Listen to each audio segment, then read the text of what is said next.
the first time I heard her speak was in Chicago at a labor campaign meeting. And when she diagnosed Congress as having a chronic case of intellectual constipation, I said, that's a woman I want to sit down and have a drink with. So hopefully tonight. Okay. Dr. Fegan.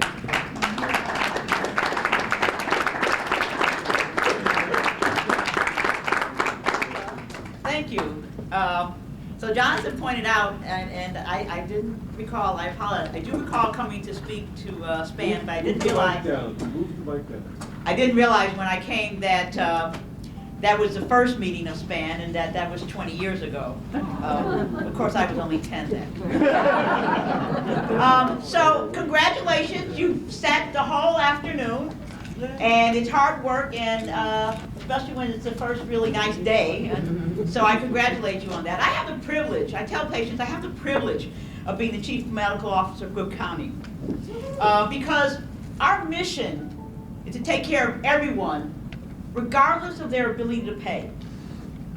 And you know, it's a funny thing, you get a new CEO, and I've been through 10 in my 22 years at county, and the first thing they want to do is change the mission. And he wants to change the mission statement. He said, we're going to provide the highest quality of care for everyone. He said, that implies that it's everyone regardless of their ability to pay. And I said, okay, you see how well that goes with the politicians. I'm not even going to have that fight with you. Because they looked at that and said, no, 185 years, regardless of their ability to pay. And so I feel like I have the privilege, and I have to say, I'm taking stock this year because I realize I've been in medicine for 40 years. So you take stock. I always have told my patients that it's a privilege to be a physician, because you take care of people, people allow you into their personal space, and they tell you things that they wouldn't tell anyone else, and then trust you to take care of them. And that's a privilege. And so people say, how long are you going to keep doing that? And I said, I don't know. It still feels good, so I think I'm going to keep doing it for a little while. But why are we here? Why did I get up at 4:30 this morning and get on a plane to come to Columbus, Ohio? Yeah. And why did you sit on one of the nicest days you've had so far inside? So why are we here? Because people should not have to sit at home waiting to die because they can't afford the care they need. We as a country, one of the richest countries in the world, do not guarantee access to health care. We guarantee access to public education. We guarantee access to fire protection. If your house catches on fire, someone comes to put it out. As a child, our house caught on fire and the firemen came. As an adult, my house caught on fire. And firemen came and they took care of it. We guarantee access to the police, which may or may not be a good thing. Over 12 million Americans report knowing a friend or family member who died in the past year, because of cost, after not receiving treatment that they couldn't afford. So why are we here? Americans routinely delay or skip needed care.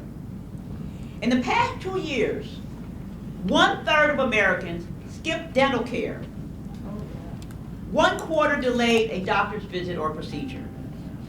So let me tell you about a young man. So, when I think about this, I realize I have a big job. But Cook County Health, aside from our flagship hospital, which is John H. Droger Jr. Hospital, which is in Old Cook County, and we have a community hospital, Providence Hospital. We have a network of clinics, ambulatory. We have a Cook County Department of Public Health, and we have our correctional health facility at CERMAC, which is the largest correctional health facility in the country, and I say that's only because New York and California had enough sense to break it up into multiple facilities. But we have a juvenile detention center, which is part of our correctional health facility. And we had a a young man who we admitted to our juvenile detention center. And he lost all of his maxillary, his upper teeth. He was left under the care of a sibling. And for each of the kids that we bring into the juvenile detention, we do an intake process to assess their medical needs. And this intake, the first intake was shortly after this traumatic event, but he was in and out of the detention center due to behavior that was directly connected to not having teeth and the bullying that he was experiencing as a result of not having those upper teeth. Because you know how children can treat each other when they're different. So the most recent intake was done after we had a new chair of oral health. And I smile because I just wrote her annual performance evaluation yesterday. And I gave her the highest score that I give one of my chairs. But she was committed to making sure these kids received the oral care that they needed. And so at this intake, he was 16. And he'd already had at least 3 previous intakes. It was apparent that he had low self-esteem. He didn't talk. And he was hiding something so he could be around his peers. On intake, we noticed he had aluminum foil in his mouth. He had aluminum foil because he could pretend that they were like braces. But aluminum foil is contraband, so we took it away from him. But then we fixed his teeth. And when we fixed his teeth, he began to smile. He had not smiled in years. And he told everyone how much he loved his new teeth. And he has not been back to juvenile detention since then.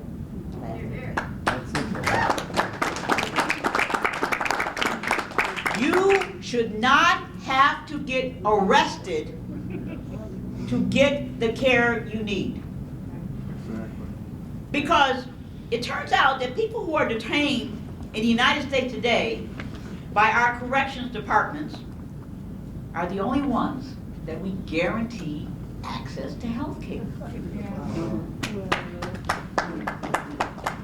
So why are we here? Because 18 million Americans can't afford the medications that they need. They say they were unable to pay for at least one doctor-prescribed medication in the past year. Not surprisingly, that percentage is much higher in lower income households. As a physician, I know 1/3 of all prescriptions written in this country are never filled. And I explain to my patients, I would much rather treat you for your high blood pressure than to take care of you after your stroke. So I had a patient who struggled to take his high blood pressure medicines regularly.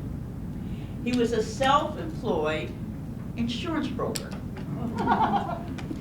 And he was always trying to hang on for just a couple more years until he turned 65 and he could get Medicare. And there was always this dance around getting him his medications.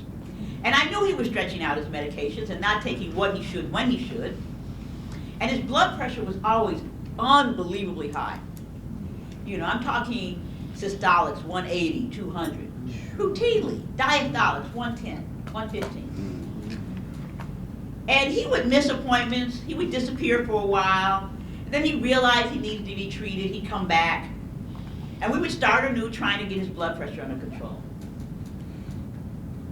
And then he started to feel really bad. He had no energy. He had nausea. He just felt weak and tired. And he finally came in to be seen. He had kidney failure. He needed dialysis. The unfortunate outcome for patients was prolonged, uncontrolled hypertension. But now, he was covered by Medicare. And he didn't even have to wait until he was 65. Why are we here? Because you shouldn't have to stretch medications, skip or postpone visits, or delay health care because you can't afford it.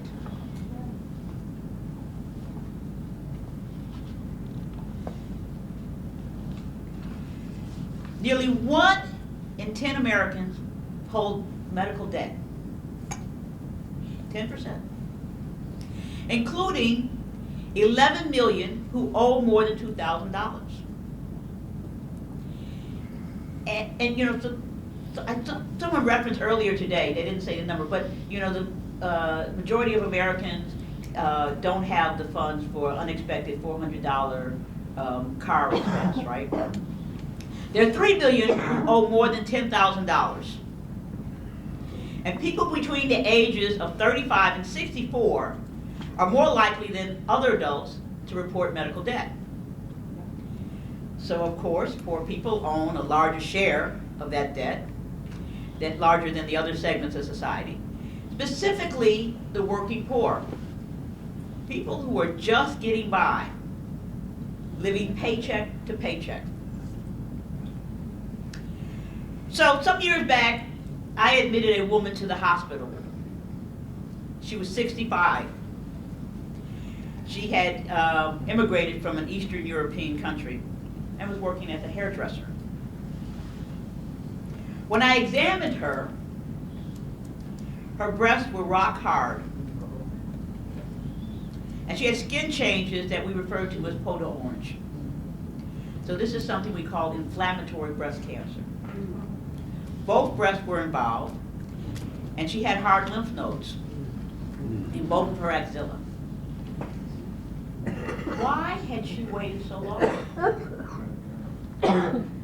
Why didn't she come in to be seen? What was she thinking? She was an immigrant. She owned her own business. She had no insurance. She was sitting at home, waiting to die, because she knew she could not afford the care she desperately needed. It was her daughter who saw her breast and forced her to come in. We not only treated her, but her tumor virtually melted away. Between chemo and radiation and surgery, she did remarkably well. And she had an unbelievably good prognosis, which I would have never thought was possible the night I admitted her. We were able to hand her off to a primary care physician who lived near her home for routine care.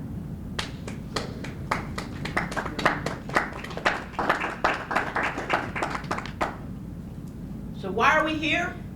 Because no one should ever have to sit at home waiting to die because they don't have health insurance.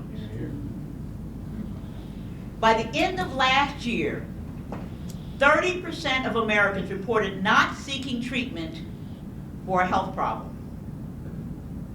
30%, a third. Nearly 80% of medical debt is held by households with zero or negative net worth. The overall risk of cancer death is much lower than it was decades ago. But our racial and geographic disparities persist. The risk of death is 33% higher in black people compared to white people. Even though black women have a lower rate of breast cancer,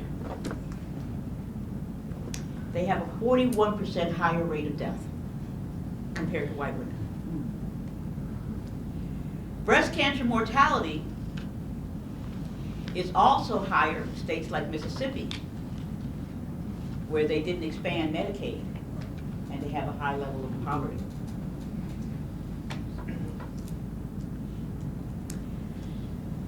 So I remember another patient I admitted to the hospital on a call night.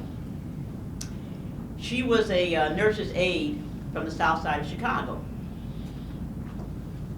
And she'd been having difficulty swallowing for some time. Yes.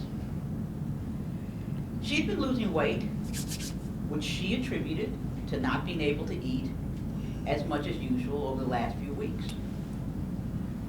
And her workup revealed an advanced esophageal cancer. Its location made it unresectable. I went to sit with her and explain what we were going to do.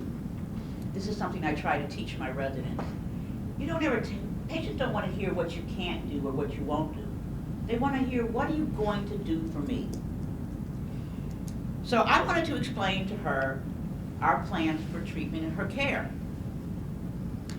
It was a Wednesday night, and I told her that we'd be able to put in a feeding tube the next day, and that I would send her for stimulation for radiation therapy, and that the radiation would buy her some time. And that if all went well, I would probably send her home on Friday. And she could begin daily radiation the following Monday. But she was very focused. And she was asking if it was possible to go home Thursday night, and whether her radiation could be scheduled for 4 p.m. or later each day. So I was trying to talk to her about that she had a life-limiting diagnosis, and to help her think about getting her affairs in order. She understood. She lived alone and had no one, and was dependent on her job to pay her bills. If she couldn't work, she couldn't pay her rent. And if she couldn't pay her rent, nothing else mattered, because she would have no place to stay. This woman worked 35 hours a week at a nursing home and no health insurance. She waited to come in until she had no choice, because she was literally starving to death. No one should ever have to make a decision not to get care because they don't have health insurance.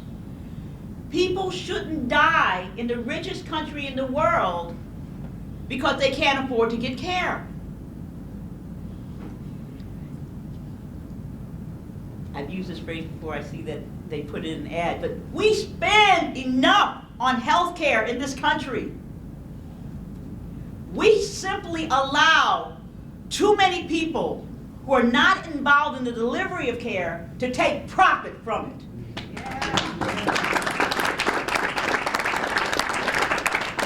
That's why we are here. That's why we're here. Because we know we deserve better. Because we know we can do better. What we want is very simple. We want a plan that takes everybody in and leaves nobody out.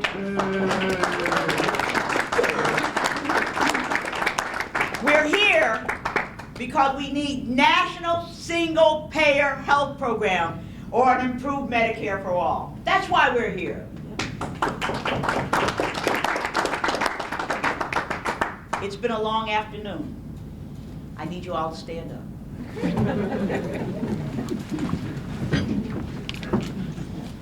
Because this is going to make us all feel better. All right? I promise you. So what do we want? Everybody in, nobody out. Louder. Everybody in, nobody out. One more time. Everybody in, nobody out. That's why we're here. Let's fight for single payer. Make every politician you vote for tell you that they support single payer, a universal national health program, and tell them if they don't, They don't have your vote. Thank you. You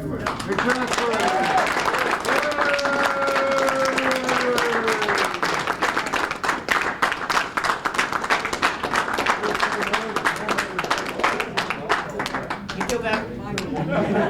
Yes, sir. I was just curious how, you mentioned a couple of the people that didn't have health insurance and the care that they got. Right. How did they pay for it or didn't As I said, at county, we take care of you regardless of your ability to pay. People who come in, if they have no means, we put them in a plan called CareLink, and we absorb the cost. So their care is courtesy of the taxpayer of the county of Cook. Is your county the one that ER was? It is. Is it? It is. What was I your just gave up question? Hulu, so I can't watch it. I used to Hulu over George Clooney. What was it? ER was modeled after our, the show ER. But The Fugitive was filmed at our facility as well. Wow. And the way they got the way that they were able to use our facility is Harrison Ford had to have breakfast with Ruth Rothstein, who was our CEO at the time. See what to do. All right, one last request here, right?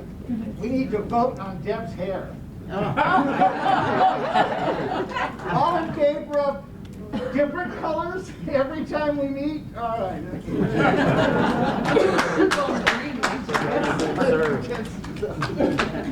John was supposed to do his hair match. You missed out, John. You missed out. Yeah, well, John was supposed to take over my job 2 years after I took it. So that was 10 years ago, so. Hey, I'm sneaking out the door. Let's just say I didn't hold my breath and didn't die. Thank you for your work and who you are and where you work. Oh my Yes. God. Yep, thank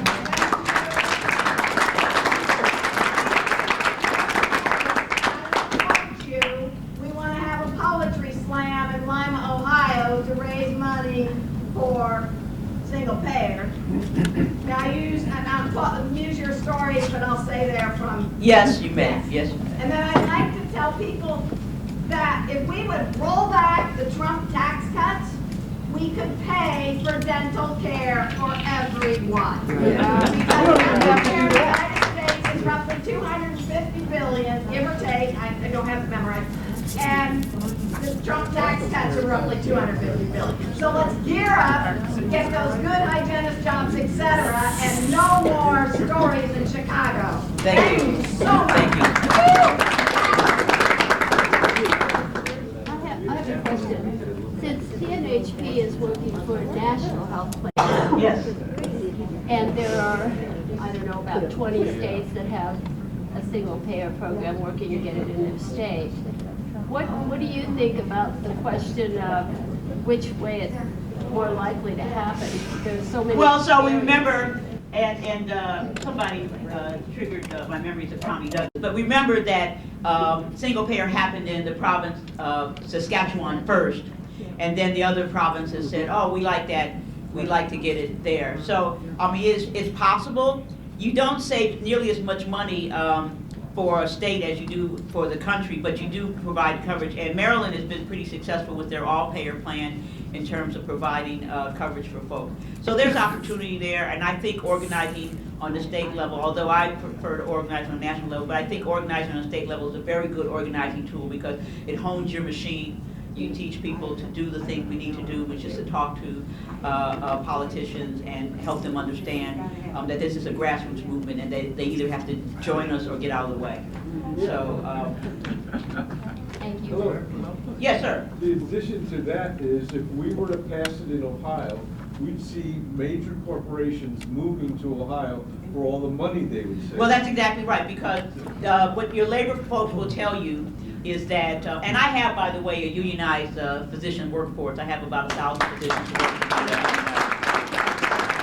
It's really kind of ironic because I have to sit on the other side of the table, and I'm always trying to tell them what they should be asking for because I think they're asking for. But that's another story. But I think that, that the more that people recognize this, it's great that labor unions are tired of having to negotiate for health care benefits because they're getting screwed time and time again. And they're getting, every time there are strikes around the country, more often it's about them take-backs than it is about being able to get new benefits. So that ship has sailed in terms of labor was really out in front in terms of being able to get health care benefits. Now they're struggling to hold on to it because the insurance companies have gotten the upper hand on the payers. So, yes, sir. But it's my understanding that the people who started SPAN drew upon the fact that California and Oregon had already tried and kind of used their... Yeah, so California had an initiative that failed. And what Oregon was able to do is they got a list of diagnoses. So let's say you have 1,000 diagnoses, although with ICD-10 we now have 60,000 diagnoses. But they had a list of 1,000 diagnoses, and they figured out what could we afford to cover, and they said we'll cover the first like 650, right? So if you got any of those, they would be covered. So Based on importance, right? Yeah, but- Their estimate of... which were the most common. So no one's really done it. People have made some efforts. They had some efforts in Vermont. But no one has successfully passed a single-payer system. No state has successfully passed a single-payer at this moment. They've lots of issues. No, really. I wouldn't lie to you. I spent a lot of time on this one. Have you been able to talk to the administrator at your own hospital, which might be you, and say, I do not understand why hospitals who are always going to be heavy in personnel, they should want single payer. Well, you should understand. Because their own. You should understand that I work for the county hospital, and that it's the county government that pays for our coverage, and the president of the county board, who, it's kind of scary. When she comes into the room, she always comes over to me and gives me a hug and a kiss. She is a single payer supporter. They're not my enemy. Our hospital is different from many hospitals. I sit in the C-suite. My office is in the C-suite. So there's the CEO, there's my office, there's the CNO, Chief Nursing Officer, there's the CFO. Yeah, I'm there. We're not enemies. I was, 22 years ago, I was the medical director of a private hospital where the CEO acknowledged, yeah, you guys are probably going to get it someday, but I'm not going to be the one to support you. But so it's a different relationship when you're in a public system. What do we say to them though? I mean, aren't they? Actually, I'm giving a lecture on Tuesday at Becker's about why single payer, and it's 2 hospital administrators and executives, about why single payer is good for hospitals and the communities they serve. So we actually have gotten into the room, and we'll see where that goes. Yes, sir. I was wondering if you might speak to the federal reimbursement. The ACA, some places, they're trying to reduce the amounts of payments coming through that program to hospitals as some way of, I'm not quite understanding if that's to make them more competitive, but there seems to be some movement to reduce the compensation. Well, no, it was structured into the ACA that in the initial years of the ACA, they were going to pay 100% of the cost, and these are states that expanded Medicaid to other populations, but that it was going to go down, which is why some states refused to expand to Medicaid, because they said they couldn't afford when it would drop to 95% or further. So that was built in. I'm in the state, Illinois. While my numbers are a little old, we're 11th in terms of gross domestic product, but about 45th in terms of Medicaid reimbursement, except in special circumstances. So for example, Cook County gets reimbursed at a different rate from a lot of people. So it's actually a very good payer for us. And actually, I'll tell you that before the ACA, 57% of people in our beds were unfunded, and 80% of our outpatients were unfunded. At the height of the ACA, we were 65% funded. It changed us tremendously. But it is, you have a federally mandated program with the ACA that's still basically state funded, right? Federally mandated, state funded, as Medicaid is state funded. And so various states say they cannot afford reimbursement rates that, when the ACA initially passed, were comparable to Medicare. And so it's not sustainable unless they're going to be supplemented. If I may follow up real quickly, because I personally, I'm here, my plane leaves tomorrow morning, so. I live in northern Alabama, and Alabama chose not to be a participant. In fact, they fought the ACA. Right. But I live 30 miles south of the Tennessee border. Both are predominantly GOP states, but the Republicans in Tennessee did go for the ACA, and their governor chose not to fight it. But that kind of geographical change was a major difference for someone like myself, who's an asthmatic, who could get no support from the state in Alabama, but if I live 30 miles north. Right. And Arkansas was opposed to expanding Medicaid, but they got a waiver and allowed to expand it with increasing the amount of private insurance that they used to provide that coverage. But my follow-up was about the political argument that was made by the two governors. Alabama was one of those states that would have gotten a net benefit in terms of the amount of money they paid into the federal, and what came back to the state was vastly in favor of the state was getting more money they were putting back. Right. Whereas in the Tennessee was more of an even thing, but Alabama chose not to, where Tennessee did. But so, may have noticed that there are issues such as wearing a mask that are no longer based on logic, but on politics. Exactly. And we have become so polarized that wearing a mask becomes a political statement when public health tells you they work. I can tell you that in 2020 and 2021, we had virtually no influenza. In the month of April of 2022, we have a sharp uptick in influenza when the flu season is usually over. Because everybody decided it was okay to take off the mask.